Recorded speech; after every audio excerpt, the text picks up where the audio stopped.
Israel Belo, você crê que a Bíblia revela tudo sobre Deus? Eu tenho certeza que tudo aquilo que nós precisamos saber sobre o Deus eterno, a Bíblia nos revela. E aquilo que não nos revela sobre o Deus eterno, não nos faz falta. Porque tudo que nós precisamos para a salvação, para a felicidade, para a eternidade, que são as coisas essenciais, a Bíblia nos revela. Penso que a grande pergunta que nós temos que formular é a seguinte: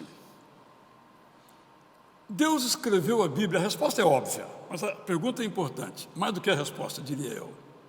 Deus escreveu a Bíblia para se revelar ou para se esconder?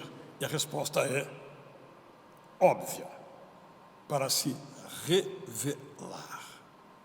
Mas eu acho que há algumas pessoas que, no entanto, pensam que Deus é um ser, desculpe aqui a palavra, escondido, abscôndito, que se esconde na Bíblia.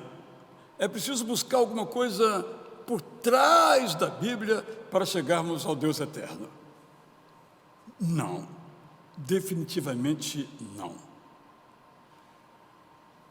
Quando Deus inspirou o poeta Davi, o apóstolo Paulo, o profeta Ezequiel, o autor aos Hebreus, ele inspirou para que ele escrevesse um texto de tal modo que cada leitor, ouvindo, porque a maioria das pessoas, por razões tecnológicas, ouvia a Bíblia, ou, como nós hoje, a maioria de nós, lê a Bíblia, tanto os do passado quanto os do presente, pudessem entender a mensagem. Você vai dizer assim, mas e o Apocalipse? Ora, aqueles primeiros leitores do Apocalipse entenderam tudo. Tenho certeza. Você acha que Deus ia escrever um livro sobre o céu, por exemplo, as últimas coisas, por exemplo, para tudo que estava obscuro continuar obscuro? Como é que é o nome do Apocalipse? O que quer dizer Apocalipse? Apocalipse, Apocalipse no grego, revelação. Inclusive nas edições em inglês é Revelation. Mas você lê o Revelation hoje e você tem Escondation. Você não consegue entender muita coisa. Qual é o problema? Do texto? Não. Ocorre que há uma distância histórica, geográfica, tecnológica, psicológica entre nós e Paulo, por exemplo. A Bíblia toda é feita de muita poesia, muita metáfora, que hoje nós não mais compreendemos, porque são de uma cultura e nós somos de outra cultura. O meu propósito com a Bíblia, prazer da palavra, não é levar o leitor de hoje ao passado, é trazer o passado ao leitor de hoje. Penso que isso tem que ficar muito claro, sempre tendo em mente que a Bíblia é o livro em que Deus se revela.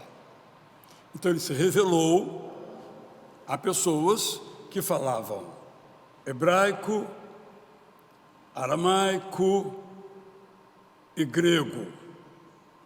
Nós falamos português.